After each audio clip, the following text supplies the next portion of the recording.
I have a lot of memories from when I was a child.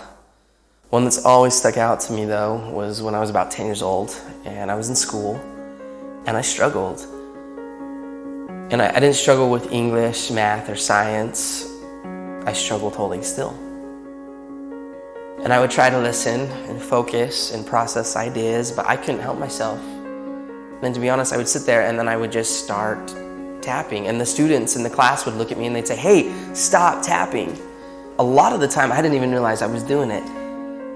And then eventually even the teachers got after me and they would yell at me and they'd say, "Clint, you have to stop tapping."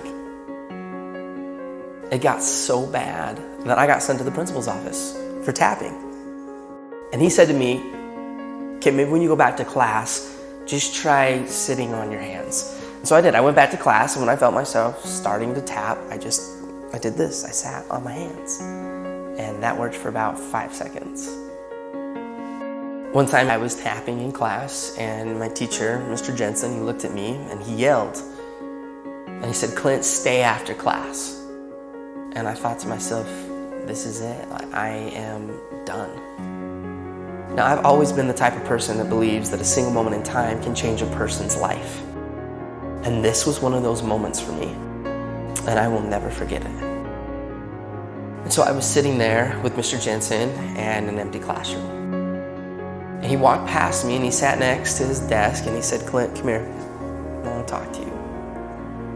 And as he looked me right in the eye, he said, "Now, I need you to know something. You're not in trouble. But I do have just one question that I have to ask you." And he asked, he said, "Have you ever thought about playing the drums?"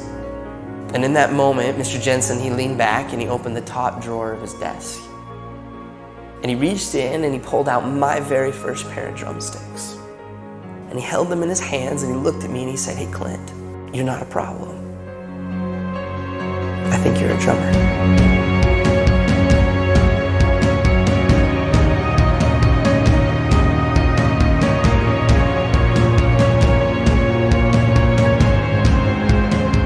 From that moment on, I've never put those sticks down. I've toured, recorded, and played drums all over the world. My whole college education was paid for with drumsticks in my hand. Just because of a single moment in time when somebody believed in me and he saw something in me that I didn't even see within myself. And from that moment, I learned that there's a difference between being the best in the world and being the best for the world.